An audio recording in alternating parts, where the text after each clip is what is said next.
Hello friends, welcome you all. आज हम vision IAS के 14th एंड 15th नवंबर वाले डेली करंट अफेयर्स डिस्कस करेंगे। डिस्कस करने से पहले जैसा कि आपको पता है, हम लोग इम्पोर्टेंट कोट डिस्कस करते हैं इम्पोर्टेंट पर्सनालिटीज की, जो काफ़ी ज़्यादा मोटिवेटिंग होती है, काफ़ी ज़्यादा इनर्जेटिक होती है और हमारी जर्नी में डेफिनेटली कहीं ना कहीं हेल्प करती है, हमारे थॉट्स को गाइड करती है एंड हम क्या सोचते हैं उसे भी इन्फ्लुएंस करती है।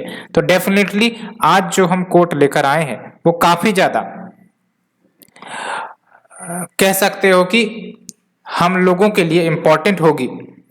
सो let's discuss the quote. First of all देख सकते हो, जो हम लोग विचार करते हैं अपने माइंड में या फिर जो माइंड थॉट्स क्रिएट करती है, उसका इन्फ्लुएंस हमारे बॉडी हमारे माइंड पर होती ही होती है, जिससे कारण जो एक्शन हम लेते हैं वो भी प्रभावित होती है हमारे थॉट्स से। दैट्स वाई स्वामी विवेकानंद ने इस बात को अच्छे से समझकर एक स्टेटमेंट दिया है कि we are what our thoughts have made us. हम लोग वैसे हैं जो हमारे विचार हमें बनाते हैं। इसीलिए जो भी चीजें हम सोचते हैं, जिस चीज के बारे में हम सोचते हैं, जैसा सोचते हैं उस प्रकार के विचार हमारे अंदर आने लगते हैं। उस प्रकार का जो यूं कह सकते हो कि कल्चर हमारे अंदर डेवलप होने लगता है, उस प्रकार की पर्सनैलिटीज हमारे अंदर डेवलप होने लगती है। दैट्स वाई जो हमारा थॉट है वो डिसाइडिंग फैक्टर होता है what we will do, what outcomes are going to happen and behave, how we will act. ये सब कहीं ना कहीं हमारे थॉट्स से प्रभावित होती है। इसीलिए कहा जाता है words are secondary, thoughts live. Not only thoughts live but they travel far, because जो भी हम बोलते हैं वो हमारे थॉट्स का परिणाम होता है। इसीलिए कहा जाता है कि always behave in A positive manner, because ये आपको पैशंस क्रिएट करवाता है, ये आपको पॉजिटिवनेस प्रोवाइड करती है, जो कहीं ना कहीं हमारी चाहे लाख समस्या हो, उस समस्याओं को दूर करने में ये एनर्जी हमें मदद भी करता है। क्योंकि अगर हम निगेटिव थॉट लेके चलते हैं तो ये हमारे डिस्ट्रक्शन का काम, डिस्ट्रक्शन के लिए रिस्पॉन्सिबल होती है, हमारे जो एनर्जी है उसको डिस्ट्रक्ट करती है। लेकिन अगर हम पॉजिटिव थॉट्स साथ में लेकर चले तो ये हमें कंस्ट्रक्ट करती है, हमें कंटिन्यूअस एनर्जी प्रोवाइड करती रहती है आगे बढ़ने के लिए, आगे चलने के लिए। सो आप क्या तैयार हो अपने माइंड को पॉजिटिव लेवल पर बढ़ाने के लिए? अगर हाँ तो आप लाइक जरूर करो और हमारे चैनल को जरूर सब्सक्राइब करो एंड हमें भी मोटिवेट करने का मौका आप दो, बिकॉज हमारा ऑब्जेक्टिव है कि कैसे इस जर्नी को आसान बनाया जाए, कैसे हमारे लाइफ के जो चैलेंजेस है उसको डील किया जाए। बिकॉज आपको पता है these challenges are nothing but a thought in itself. If we are able to control our thought, we are able to control our emotion, then the journey becomes easy, the journey becomes prosperous, the journey becomes happier. So friends, ये थी हमारी आज की quote. Without delaying let's move to our first article. तो basically जो first article आपका COP 26, जिसकी चर्चा बार बार हो रही है, एंड अभी जो आपका कोप 26 समिट ग्लासगो में हुआ था वो अब अंत या फिर अपने अंतिम चरण पर पहुंच चुका है एंड वहां से निकलकर आया है आपका ग्लासगो क्लाइमेट पैक्ट। तो ग्लासगो क्लाइमेट पैक्ट बेसिकली क्या बातें कहती है, क्या मेजर डिसीजन लिए गए हैं under the Glasgow climate pact, उसे हम देखेंगे। लेकिन सबसे पहले हम डिस्कस करते हैं सिलेबस के बारे में। तो सिलेबस बेसिकली आप देख लो, जीएस पेपर 3 एंड ये आपका conservation, environmental pollution degradation and environmental impact assessment as a major topic के अंतर्गत कवर होगा, because climate change is an important topic under the environment, under the GS paper 3। ठीक है, तो देख सकते हो जो कोप 26 ऑर्गेनाइज हुई थी, इसका मेजर ऑब्जेक्टिव यही था कि जो पेरिस एग्रीमेंट 2015 में हुई थी उसको इम्प्लीमेंट जो किया जाएगा, उसके लिए क्या रूल्स होंगे, क्या प्रोसीजर्स होंगे, उसको तैयार करना, उसको फाइनलाइज करना। तो अब जाके आपका ये फाइनलाइज हो चुका है एंड यहाँ पर हम डिस्कस करेंगे 1 to 1 कौन से एरिया या कौन से सेक्टर पर क्या आउटकम्स निकल कर आए हैं ग्लासगो क्लाइमेट पैक्ट के तहत। तो देख सकते हो, अगर हम मिटिगेशन सेक्टर की बात करें तो मिटिगेशन का मतलब आपको पता है, मिटिगेशन का मतलब कि जो ग्रीन हाउस गैसेस इमिट हो रहे हैं उसको इमिट होने से रोकना, उसको हॉल्ट करना, सो दैट जो आपका ग्लोबल टेम्परेचर राइज हो रहा है वो राइज ना हो इन द लॉन्ग टर्म।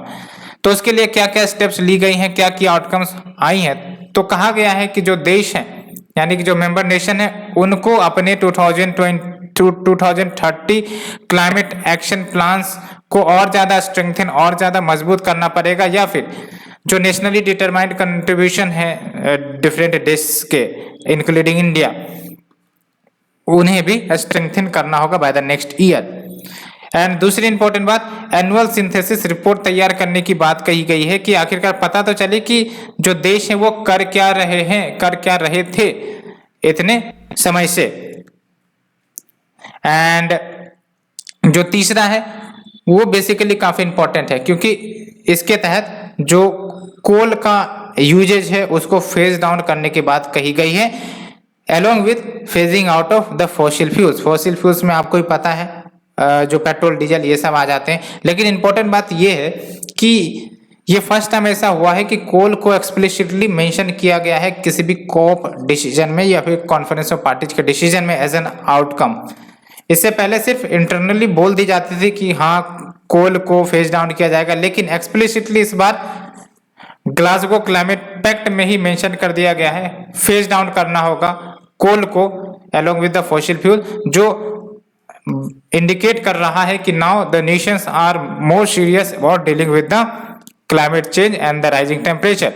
दूसरा इंपॉर्टेंट सेक्टर जो है आपका एडेप्टेशन। एडेप्टेशन का मतलब यही होता है कि ये मान लेना कि क्लाइमेट चेंज एक रियलिटी है लेट्स से, अब उसके कारण आपका निगेटिव रिपरकशंस होंगे, जैसे टेम्परेचर बढ़ेगा, जो क्रॉप्स होंगे उसको इफेक्ट होगा।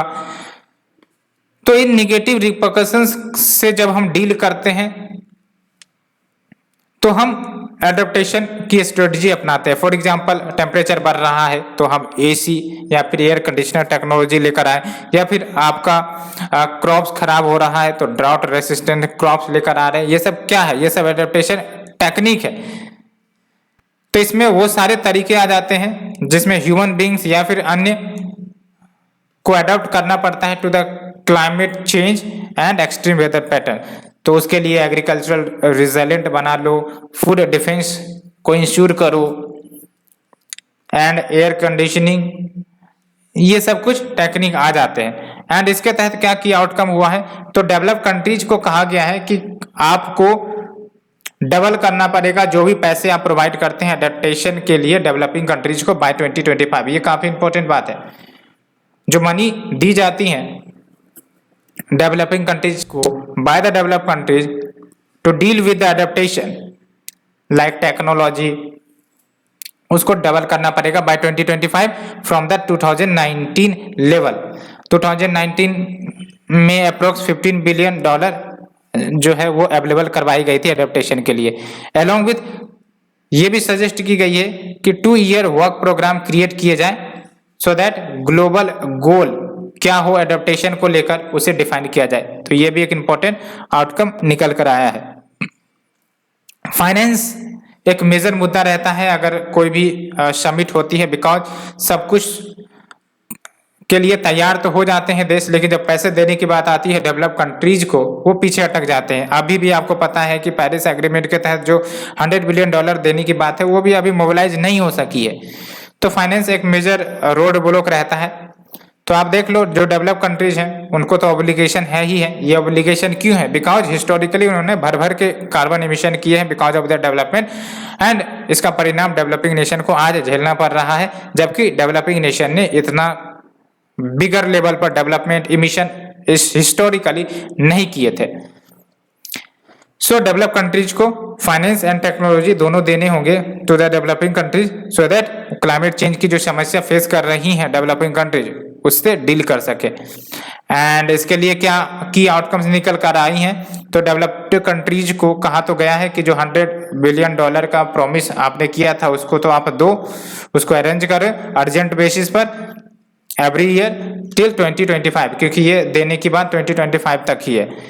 साथ ही साथ बियॉन्ड 2025 के लिए भी पैसों की जरूरत पड़ेगी डेवलपिंग कंट्रीज को, तो उसके लिए भी डिस्कशन हुआ है कि हमें एक new target for climate finance set करने पड़ेंगे, जिसके तहत $100 बिलियन से ऊपर जो क्लाइमेट फाइनेंस है वो दिया जाना चाहिए डेवलपिंग कंट्रीज को आफ्टर 2025 पीरियड, बिकॉज ये जो $100 बिलियन का प्रॉमिस है 2025 तक ही रहेगा। तो उसके बाद क्या फाइनेंशियल क्लाइमेट फाइनेंस होनी चाहिए, इस पर डिस्कशन हुई है। Next is carbon market. Carbon market में आपको क्या है कि जो कार्बन इमिशन क्रेडिट अर्न की जाती है देशों के द्वारा, कंपनीज के द्वारा, कैसे अर्न की जाती है? तो बेसिकली जो टारगेट दिया गया होता है डिफरेंट नेशन को कि भाई साहब आप 100 ton greenhouse gases emit कर सकते हैं, अगर उससे ज़्यादा इमिट करोगे तो आपको खरीदना पड़ेगा कार्बन इमिशन क्रेडिट खरीदना पड़ेगा, अगर उससे कम करते हो तो वो आपका कार्बन एमिशन क्रेडिट के रूप में काम करेगा, जिससे आप ट्रेड कर सकते हो, बेच सकते हो और उससे आप प्रॉफिट अर्न कर सकते हो। तो कार्बन मार्केट में होता ही यही है कि जो एमिशन रिडक्शंस क्रेडिट है उसका सेल एंड परचेज होता है, एंड ये इफेक्टिव इंस्ट्रूमेंट कह सकते हो फिलहाल है to reduce the overall emission. And इसके लिए अभी क्या की आउटकम्स निकल कर आई हैं तो आप देख सकते हो। हाँ, एक इश्यू चल रही थी कि भाई साहब 2020 के बाद से आपको पता पेरिस क्लाइमेट एग्रीमेंट इंप्लीमेंट हो गया है। तो जो लेफ्ट ओवर कार्बन क्रेडिट है, यानी कि बिफोर 2020 जो कार्बन क्रेडिट अर्न की गई थी डेवलपिंग नेशन के द्वारा, उसका क्या हो? तो डेवलप नेशन कह रहे थे कि भाई साहब इन कार्बन क्रेडिट को खत्म किया जाए, बिकॉज नया एग्रीमेंट आपका लागू हो रहा है। लेकिन डेवलपिंग कंट्रीज का कहना था कि भाई साहब अगर ऐसी होगी तो फिर तो हमारा नुकसान है, बिकॉज कार्बन क्रेडिट से हमें पैसे मिलते हैं और उस पैसे से हम जो क्लाइमेट एडेप्टेशन मिटिगेशन की स्ट्रेटजी अपने देश में लागू करते हैं। तो ये कंसर्न था डेवलपिंग नेशन का, बट इस एग्रीमेंट के तहत अब ये कंसर्न खत्म हो गया है। जो लेफ्ट ओवर कार्बन क्रेडिट है डेवलपिंग कंट्रीज के, वो यूज हो सकते हैं to meet the countries first NDC targets. And वही मैंने आपको बताया, ये जो डेवलपिंग कंट्रीज है इनके पास large amount of carbon credit है जो बच गई थी। अब बचने का कारण क्या है? बिकॉज कार्बन क्रेडिट की डिमांड ही नहीं थी, बिकॉज बहुत सारी कंट्रीज ने अपने एमिशन रिडक्शन टारगेट को ही अबेंडन कर दिया था। तो ये देख सकते हो कि बहुत सारे देश ऐसे हैं जो अभी भी सीरियसली क्लाइमेट चेंज को नहीं ले रहे हैं, जिसके कारण जो भी वो प्लान करते हैं उस प्लान पर टिक नहीं रहे। ये इंडिकेट कर रहा है आपका इस पॉइंट से, बिकॉज आखिरकार डिमांड कम होने का मतलब यही है कि वो इंटरेस्ट नहीं दिखा रहे हैं एमिशन रिडक्शन ट्रेडिंग में। तो ये हमने आर्टिकल नंबर 1 कॉम्प्रिहेंसिव वे में डिस्कस किया। Let's move to the article number 2। Prime minister reviews crypto currencies issues with key stakeholder. Crypto currency एक मेजर टॉपिक होने वाली है प्रीलिम्स के लिए, तो आती है हर साल क्रिप्टो करेंसी के ऊपर क्वेश्चन आती है। हालांकि इस बार नहीं आई थी, लेकिन इसके पिछले साल 2 साल लगातार क्रिप्टो करेंसी के ऊपर क्वेश्चन आ चुकी हैं। So for prelims and mains दोनों के लिए इंपॉर्टेंट है। मेंस के लिए इंपॉर्टेंट ये है कि आपका क्या कंसर्न है कि आखिरकार क्रिप्टो करेंसी को भारत में अलाउ नहीं किया जा रहा है गवर्नमेंट ऑफ इंडिया के द्वारा, एंड ये क्रिप्टो करेंसी है क्या, कैसे ये ऑपरेट करती है। तो थोड़ा सा technological awareness we need to understand. तो अगर हम बात करें सिलेबस की, तो देख लो आप सिलेबस में आपका मेजर टॉपिक में अंतर्गत आ सकता है ये awareness in the field of IT space computers, इसके अंतर्गत भी आ सकता है। एलोंग विथ ये जो आपका है मनी लॉन्ड्रिंग, इसके अंतर्गत भी आ सकता है, बिकॉज कहा जाता है कि जो क्रिप्टो करेंसी है उसके कारण मनी लॉन्ड्रिंग भी प्रमोट हो सकती है, वो हम डिस्कस करेंगे। साथ ही साथ ये जो आपका है मेजर टॉपिक की बात करें तो ये आपका Indian economy and issues related to planning mobilisation of resources growth development and employment इसके अंतर्गत आ सकती है। तो कॉम्बिनेशन ऑफ टॉपिक्स के अंतर्गत ये कवर होगा।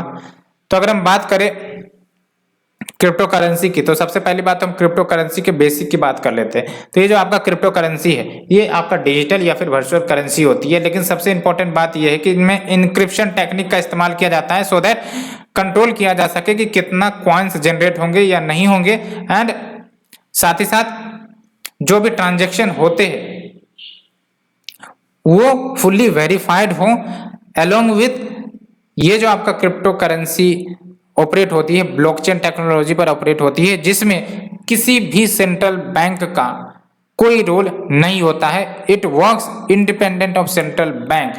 यही एक मेजर वीकनेस कह सकते हो या फिर स्ट्रेंथ कह सकते हो, डिपेंडिंग ऑन द व्यूज जो आप कैरी आउट करते हो।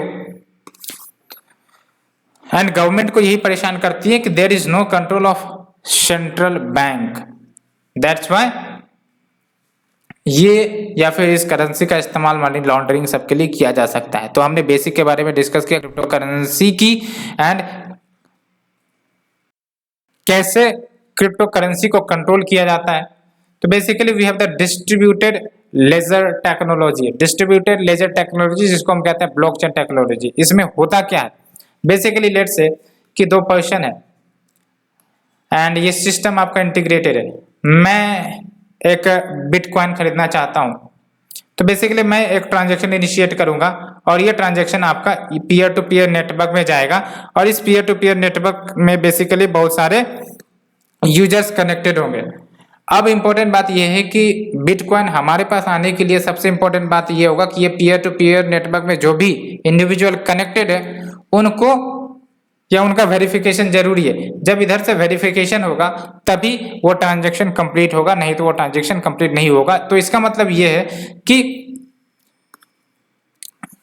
किसी भी ट्रांजैक्शन को सुनिश्चित करने के लिए हमें वेरीफाइड परमिशन की जरूरत पड़ेगी और इसी को हम कहते हैं ब्लॉकचेन टेक्नोलॉजी कि अगर एक ट्रांजैक्शन हो रहा है तो पूरे पीयर नेटवर्क पर वो रिफ्लेक्ट होगा, उसे छुपाया नहीं जा सकता। अनलाइक कि लेट्स से कि फिजिकल कैश में जब हम ट्रांजैक्ट करते हैं तो हम उसमें छुपा सकते हैं, गड़बड़ कर सकते हैं। ये समस्याएं पीयर टू पीयर ट्रांजैक्शन में नहीं देखने को मिलेगी जहां पर आपका ब्लॉकचेन टेक्नोलॉजी का इस्तेमाल होता है। That's why blockchain is a shared immutable ledger. Immutable मतलब जिसे डिस्ट्रक्ट नहीं किया जा सकता, जिसे मॉडिफाइड नहीं किया जा सकता, जिसे डिस्टर्ब नहीं किया जा सकता। And the best feature of this कि ये आपका ट्रांजैक्शंस को रिकॉर्ड करता है, साथ ही साथ जो भी एसेट्स हैं फॉर एग्जांपल बिटकॉइन उनको ट्रैक करता है इन ए बिजनेस नेटवर्क। एंड इसे डिस्कस करने के बाद जो कंसर्न है उसे हम डिस्कस करेंगे, लेकिन सबसे पहली बात तो ये कि ये जो आपका प्राइम मिनिस्टर ने रिव्यू मीटिंग किया है इसमें जो भी रेगुलेटरी प्रोस्पेक्ट्स हैं क्रिप्टो करेंसी को लेकर के कैसे रेगुलेट किए जाए और मेथोडोलॉजी क्या हो, तो इन सब पर डिस्कशन हुआ एंड अल्टीमेटली इस सहमति पर पहुंचा गया कि जो प्रयास किए जा रहे हैं वेरियस एजेंसीज के द्वारा या फिर यूं कह सकते हो कि जो आपके बैकहैंड पोर्टर ऑफ बिटकॉइंस की भाई साहब ले लो, खरीद लो, ये अच्छा है, इसमें इन्वेस्ट कर लो। तो इस सहमति पर पहुंचा गया है कि जो भी मिसलीडिंग एडवर्टाइजमेंट या फिर मिसलीडिंग किया जा रहा है यूथ को ओवर प्रॉमिस करके कि इसमें आप अमीर हो जाओगे, एक महीने में पैसा डबल हो जाएगा, वही फिर है रख फेरी की तरह, तो उन सब अटेम्प्ट्स को रोका जाए, नॉन ट्रांसपेरेंट एडवर्टाइजिंग को रोका जाए। तो क्रिप्टो करेंसी के बारे में हमने बेसिक डिस्कस कर लिया। जो मेंस के लिए क्वेश्चन आ सकता है कि आखिरकार क्या चिंताएं हैं क्रिप्टो करेंसी को लेकर, आखिरकार गवर्नमेंट क्यों क्रिप्टो करेंसी को अलाउ नहीं करना चाहती। तो पहली बात तो ये कि इसको रेगुलेट नहीं किया जा सकता। रेगुलेट क्यों नहीं किया जा सकता? बिकॉज किसी भी सेंट्रल बैंक का कंट्रोल है ही नहीं इसके ऊपर, जिसके कारण अगर कोई फाइनेंशियल स्टेबिलिटी पर असर होता है बिटकॉइंस के कारण तो उसको आसानी से हैंडल नहीं किया जा सकेगा किसी भी सेंट्रल बैंक के द्वारा, किसी भी गवर्नमेंट के द्वारा, because it is independent of the bank authority. तो yes, it increases the risk to macro economic and financial stability. और इसका प्रूफ भी आप देख रहे होंगे कि किस प्रकार से जो बिटकॉइंस है वो फ्लक्चुएट करती रहती है। और दूसरी इंपॉर्टेंट बात कि ये किसी भी एसेट से बैकएंड नहीं है। हमारा जो करेंसी है वो एसेट से बैकएंड है कि अगर हमारी करेंसी यहाँ नहीं चल रही है तो हम आरबीआई के पास जाएंगे और उसको बेसिकली कन्वर्ट करवा सकते हैं। लेकिन बिटकॉइंस अगर लेट से कि बंद हो गई, एक बैग इश्यू होना ही बंद हो गई, तो क्या करोगे? ये बातें सबसे चिंताजनक है। दूसरी इंपॉर्टेंट बात ये कि जो अनरेगुलेटेड क्रिप्टो मार्केट्स हैं, गवर्नमेंट तो इसे रेगुलेट नहीं कर पा रही है, तो इसका मतलब अनरेगुलेटेड क्रिप्टो मार्केट, इसके कारण मनी लॉन्ड्रिंग, टेरर फाइनेंसिंग ये सब हो सकते हैं, जो कि एक इंपॉर्टेंट सिक्योरिटी थ्रेट होगा भारत के लिए, भारत की सिक्योरिटी के लिए। एंड तीसरी इंपॉर्टेंट बात, लीगल लायबिलिटी किसकी होगी, इस पर कोई क्लैरिटी है ही नहीं, बिकॉज जो फाउंडर है जिन्होंने बिटकॉइन का निर्माण किया, सतोशी नाकामोटो जो भी है, इनका कोई अता पता है नहीं। एंड अगर लेट्स से कि इन्वेस्टर्स इसमें इन्वेस्ट करते हैं, नुकसान हो जाता है, तो कौन लायबल होगा, इसका कोई क्लियर अंडरस्टैंडिंग नहीं है। That's why investing in these currencies वो चैलेंजिंग हो सकता है। एंड 2020 में सुप्रीम कोर्ट ने आरबीआई का एक सर्कुलर जारी हुआ था, जिसके तहत आरबीआई ने प्रिवेंट किया था कि बैंकों को वो डील ना करे क्रिप्टो करेंसीज के साथ, जो भी टाई अप आपने किए उस टाई अप को खत्म कर दो। तो सुप्रीम कोर्ट ने इन रिस्पॉन्स कहा था कि भाई साहब ऐसा नहीं चलेगा, आप अकेले बैन वैन नहीं लगा सकते। दैट्स वाई इस सर्कुलर को अनकॉन्स्टिट्यूशनल सुप्रीम कोर्ट ने कर दिया था। करंटली जो क्रिप्टो करेंसी, अगर भारत में प्रेजेंट स्टेटस देखे क्रिप्टो करेंसी की, तो ये नाइदर गवर्नमेंट के द्वारा रिकॉग्नाइज किया गया है एज ए लीगल टेंडर, ना ही ये आरबीआई के द्वारा रेगुलेट होती है। आरबीआई के द्वारा वैसे भी रेगुलेट नहीं होंगी, बिकॉज क्रिप्टो करेंसी का मतलब ही होता है कि आपका independent of central bank. That's why सबसे बड़ी चैलेंजेज आ रही है इसे रेगुलेट करने की। एंड अगर देखा जाए स्टेटस की, तो क्रिप्टो करेंसी का जो डिमांड है पूरे वर्ल्ड ओवर में काफी ज्यादा तीव्र गति से बढ़ रहा है, इन्वेस्टर्स को काफी ज्यादा अट्रैक्ट कर रहा है, लेकिन चैलेंजेस भी बढ़ रहा है कि इसके कारण हो सकता है इन्वेस्टर जिसको पैसा इन्वेस्ट करे इसमें, वो बाद में लौट के ना आए। ये चैलेंजेस हैं, फ्लक्चुएशंस काफी ज्यादा हैं। एंड हाल ही में गवर्नमेंट ने crypto currency and regulation of official digital currency bill 2021 लेकर आया था, जिसके तहत ऑफिशियल डिजिटल करेंसी को बनाने की बात हुई थी कि भाई साहब ब्लॉक जो क्रिप्टो करेंसी है, क्रिप्टो करेंसी को छोड़ो, उसके बदले जो इंडियन गवर्नमेंट है वो ऑफिशियल डिजिटल करेंसी क्रिएट करेगी। एंड जो भी प्राइवेट क्रिप्टो करेंसी भारत में ऑपरेट होती है वो बंद किया जाए, बैन किया जाए। तो याद रखना, ये जो आपका crypto currency and regulation of official digital currency bill, इसके अंतर्गत जो भी क्रिप्टो करेंसीज हैं उसको बैन करने की, प्रोहिबिट करने की बात कही गई थी। और दूसरी इंपॉर्टेंट बात ये कि ऑफिशियल डिजिटल करेंसी के क्रिएशन की बात कही गई है। तो आप देख सकते हो ये इंटीग्रेशन ऑफ टॉपिक्स, जिसमें आपका साइंस एंड टेक्नोलॉजी का भी खेल है इसमें, क्रिप्टो करेंसी। दूसरी इंपॉर्टेंट बात ये कि जो इश्यूज क्या है क्रिप्टो करेंसीज को लेकर भारत में, वो भी यहाँ पर रिफ्लेक्ट हो रही है। साथ ही साथ ये भी दिखा रही है कि गवर्नमेंट की कहीं ना कहीं इनकैपेबिलिटी है कि वो प्रॉपरली कंट्रोल नहीं कर पा रहे हैं। बिकॉज बहुत सारे देशों में क्रिप्टो करेंसीज को तो एक्सेप्ट किया जाता है, तो भारत में क्यों नहीं एक्सेप्ट किया जा रहा है? क्या गवर्नमेंट के पास वो प्रॉपर रेगुलेशन, वो मैकेनिज्म, वो टेक्नोलॉजी नहीं है कि वो रेगुलेट ना करे और ऐसे इनोवेटिव टेक्नोलॉजी को, टेक्निक को भारत पीछे छोड़ दे, भारत इस पर वर्क ना करे? बिकॉज इसका रेलेवेंस आने वाले समय में हो सकता है कि बढ़ेगा। हमने बताया आपको कि कैसे ये क्रिप्टो करेंसी वर्क करती है, एंड क्रिप्टो करेंसी के बेसिक के बारे में भी हमने देखा। और क्रिप्टो करेंसी के बेसिक आपको एक बार और पता होने चाहिए कि जो बिटकॉइन है, which is an example of crypto currency, इसका कोई इंट्रिंसिक वैल्यू नहीं है। इंट्रिंसिक वैल्यू का मतलब ये हुआ कि ये डिजिटल है, आपके हाथ में भी ये नहीं आएगा, ठीक है। गोल्ड का अपना इंट्रिंसिक होता है, इंट्रिंसिक वैल्यू होता है, उसके आप मार्केट में बेचने जाओगे तो आपको पैसे मिलेंगे।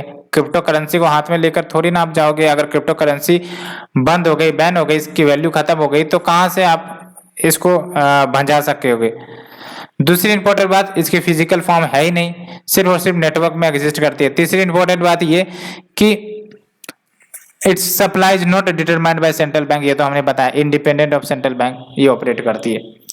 तो ये हमने आर्टिकल नंबर 2 डिस्कस किया। Let's move to the article number 3। Centre proposes national interlinking of rivers authority NIRA for river interlinking project. ये जो इंटरलिंकिंग ऑफ रिवर प्रोजेक्ट है, काफी लंबे समय से न्यूज में रहता आया है। इसके क्या पॉजिटिव एस्पेक्ट हैं, क्या निगेटिव एस्पेक्ट हैं, एनवायरनमेंट को लेकर क्या कंसर्न है, एंड किस रूप में ये इंटरलिंकिंग ऑफ रिवर हमें मदद कर सकती है, क्या हमारे वाटर क्राइसिस की समस्याओं को ये खत्म कर सकती है, और क्या क्या बेनिफिट हो सकते हैं इस रिवर लिंकिंग प्रोजेक्ट्स की, इसके बारे में हम डिस्कस करेंगे। लेकिन सबसे पहले let's move to the syllabus. तो सिलेबस की अगर हम बात करें तो आप देख लो, ये भी आपका conservation, environmental pollution and degradation के अंतर्गत आएगा। हालांकि इसके अंतर्गत सब टॉपिक्स भी आते हैं, for example water conservation, for example water use efficiency, ये सब भी आ जाएंगे। और भी टॉपिक इसके अंतर्गत कवर हो सकते हैं, फॉर एग्जांपल एग्रीकल्चर के क्षेत्र में ये इंटरलिंकिंग ऑफ रिवर आ सकता है। तो ये सब कुछ सब टॉपिक्स के अंतर्गत ये इंटरलिंकिंग ऑफ रिवर कवर हो सकता है। वाटर सिक्योरिटी भी एक इंपॉर्टेंट टॉपिक है। तो अगर हम बात करें इस national interlinking of river authority के बारे में, तो बेसिकली ये जो नीरा होगा, यानी कि national interlinking of river authority, ये इंडिपेंडेंट ऑटोनोमस बॉडी होगा और इसको सेटअप किया जाएगा सो दैट जो आपका देश भर में रिवर लिंकिंग प्रोजेक्ट चलाए जाते हैं, उस रिवर लिंकिंग प्रोजेक्ट के लिए जो प्लानिंग करने का काम है, उसका क्या पॉजिटिव क्या निगेटिव हो सकता है, उसके इन्वेस्टिगेशन की बात हो, पैसे कहाँ से आए, फाइनेंसेस जुटाने की बात हो, या फिर RLP यानी कि रिवर लिंकिंग प्रोजेक्ट के इम्प्लीमेंटेशन की बात हो, तो ये अथॉरिटी आपका शोल होगा, यही अथॉरिटी आपका देखेगा वेरियस इश्यू को रिलेटेड टू द इंटरलिंकिंग। तो ये जो आपका नीरा है, ये already existing national water development agency को रिप्लेस करेगा, यानी कि अभी फिलहाल नेशनल वाटर डेवलपमेंट एजेंसी मौजूद है, उसकी जगह पर ये नीरा आएगा और ये अम्ब्रेला बॉडी के रूप में वर्क करेगा for all river linking projects. साथ ही साथ एक इंपॉर्टेंट पावर इसको मिली है कि ये नेबरिंग कंट्रीज के साथ भी कोऑर्डिनेट कोलैबोरेशन कर सकता है। क्यों? बिकॉज ये जो आपके सरफेस रिवर्स हैं, ऐसा तो नहीं कि ये सिर्फ और सिर्फ हमारे देश में ही फ्लो करते हैं, ये आपका नेबरिंग कंट्रीज में भी फ्लो करते हैं। फॉर एग्जांपल बांग्लादेश को ले लो, वही मैं बोल रहा था, ये जो आपका फॉर एग्जांपल बांग्लादेश है, अब बांग्लादेश और इंडिया के बीच कुछ रिवर्स फ्लो करती है, तो इनके साथ भी कोलैबोरेट किया जा सकता है, नेपाल के साथ भी कोलैबोरेट किया जा सकता है एग्जांपल के तौर पर, as well as concerned states, for example West Bengal, इन सब के साथ कोलैबोरेशन किया जाएगा so that interlinking of rivers को फैसिलिटेट किया जा सके। एंड साथ ही साथ इनको एक्स्ट्रा पावर दी गई है कि अगर इन्वायरमेंट से रिलेटेड कुछ मैटर सामने आते हैं regarding the interlinking of river, या फिर विल्ड लाइफ रिलेटेड कंसर्न्स नजर आती हैं, या फिर फॉरेस्ट क्लियरेंस की बात हो, तो ये सब मैटर्स को भी ये आपका जो नीरा है वो हैंडल कर सकता है। एंड अगर हम बात करें basis of river linking project, तो इसका क्या मेजर ऑब्जेक्टिव है कि भारत में जो भी आपके रिवर्स है, बहुत सारे रिवर्स इंडिया में फ्लो करती हैं, लेकिन इंपॉर्टेंट बात यह है कि इसका डिस्ट्रीब्यूशन अनइक्वल है। कहीं पर रिवर भरे पड़े हैं, कहीं पर रिवर सफिशिएंट मात्रा में नहीं है, कहीं पर वाटर कैपेसिटी काफी ज्यादा है, तो कहीं पर वाटर कैपेसिटी बिल्कुल लुल है। तो रिवर लिंकिंग प्रोजेक्ट का बेसिक एम यही है कि जो इंडियन रिवर्स है उसको लिंक कर दिया जाए एक दूसरे से, as well as from the canals, to ensure कि ग्रेटर इक्विटी हो डिस्ट्रीब्यूशन ऑफ वाटर में। फॉर एग्जांपल अगर राजस्थान में वाटर की कमी है तो हमने इंटरलिंक कर दिया तो राजस्थान के पास भी वाटर पहुंच गए। हमने केन बेतवा इंटरलिंकिंग प्रोजेक्ट चालू किया तो पता चला कि मध्य प्रदेश और यूपी में जो वाटर की समस्या है वो कम हो गई।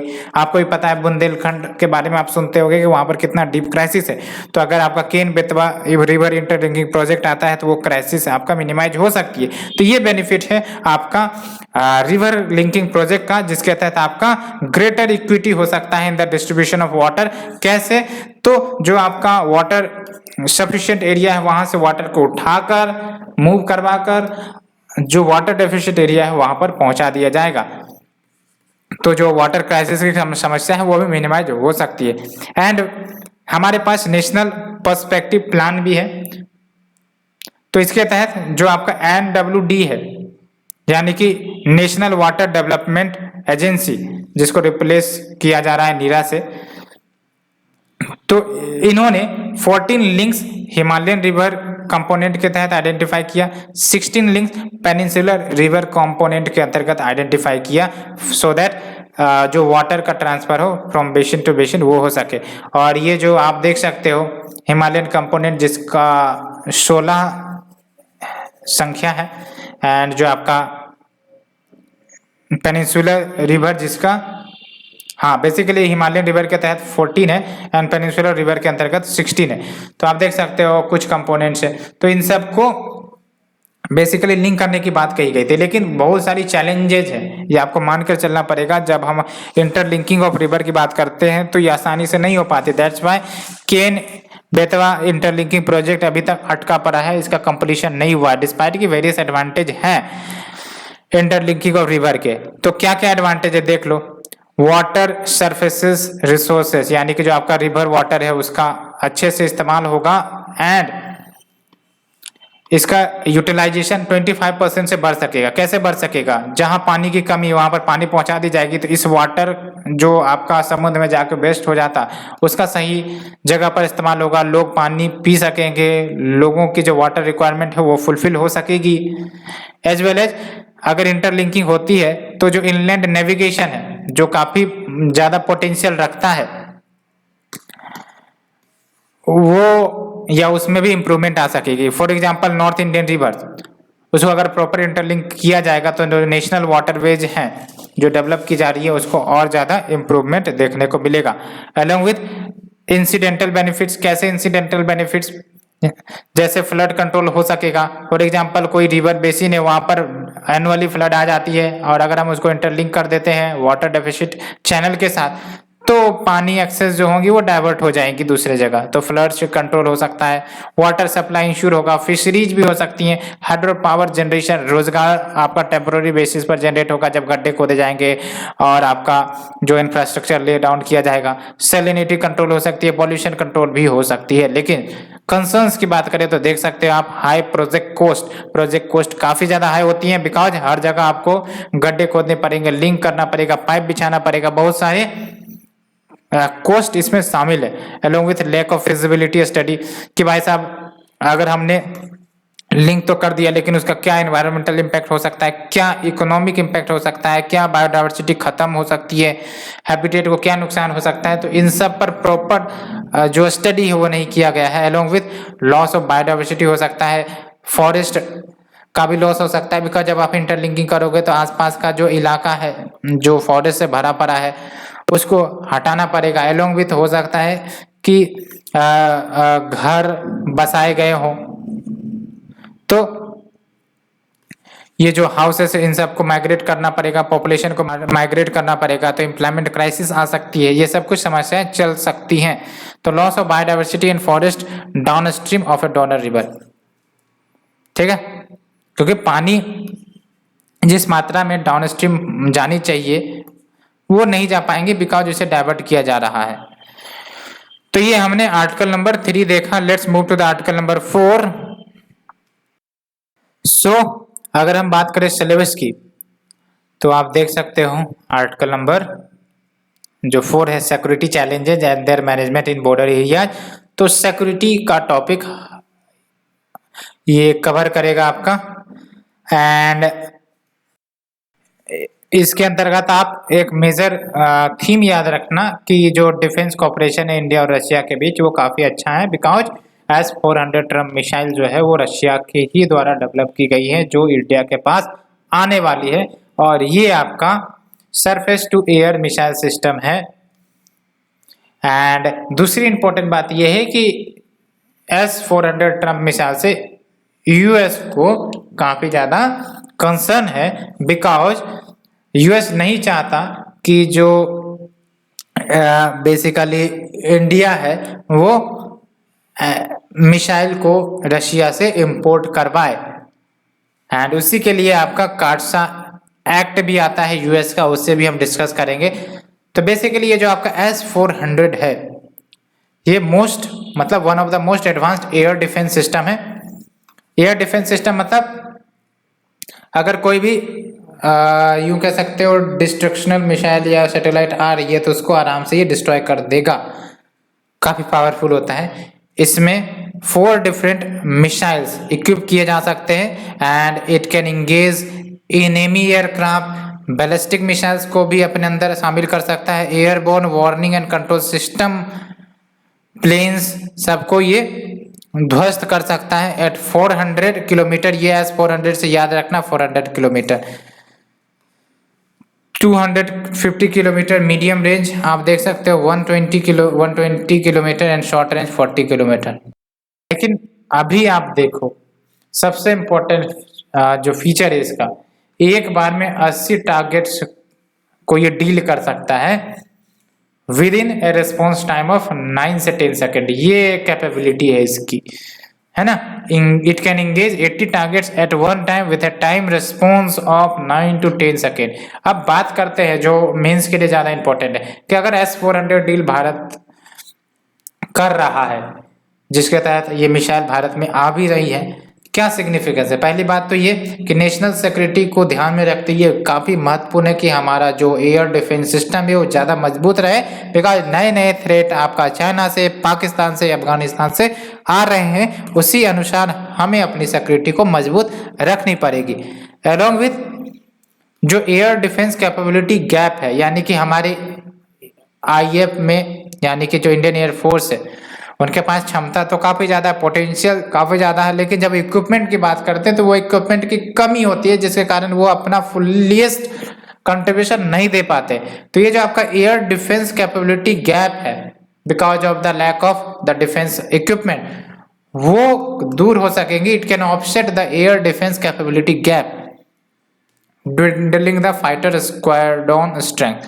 एंड इसके साथ कंसर्न है, क्या कंसर्न है कि S-400 डील जो हुआ इंडिया और रशिया के साथ कंटेंशियस हो जाता है, बिकॉज US बार बार धमकी देता है या फिर थ्रेट करता है कि भाई साहब अगर आप रशिया से या फिर ये जो अन्य देश है, ईरान, नॉर्थ कोरिया, रशिया, इन सब के साथ अगर आप मिलिट्री एंगेजमेंट करते हो तो फिर आपको सैंक्शन फेस करना पड़ेगा अंडर इट्स एक्ट, जिसको हम काट्सा एक्ट ऑफ US कहते हैं, यानी कि countering America's adversary through sanction act. And ये जो काट्सा एक्ट है ये 2017 में पास किया गया था, सो दैट US इंश्योर कर सके कि कोई देश अपना मिलिट्री एंगेजमेंट ईरान हो, नॉर्थ कोरिया हो, रशिया हो, इनके साथ ना करे, नहीं तो डेटरेंट प्यूनिटिव एक्शन US के तरफ से यूनिलेटरली देखने को मिलेगा इन देशों को। एंड जो सैंक्शन लगाए जाते हैं, फॉर एग्जांपल इकोनॉमिक सैंक्शन लगा सकते हैं, ट्रेड सैंक्शन लगा सकते हैं, ये यूनिलेटरल होता है, US के द्वारा लगाई जाएंगी। And it is not a part of any United nation decision. UN का तो कोई डिसीजन ही नहीं होता, यहाँ पर US की ही चलती है। एंड US ने already sanction China as well as Turkey के ऊपर लगा दिए हैं, बिकॉज उन्होंने भी S-400 मिसाइल खरीदा था, लेकिन इंडिया, जैसा कि आपको पता है, it is unique in itself, India पर अभी कोई सैंक्शन नहीं लगाए गए हैं, हैज नॉट बैक डाउन, है ना। तो इंडिया ने US की नहीं सुनी, इन्होंने बोला कि भाई साहब मुझे जरूरत है, हम तो लेंगे। तो अभी अब जो सैंक्शन है US ने इंडिया पर नहीं लगाई, देखते हैं आगे क्या होता है।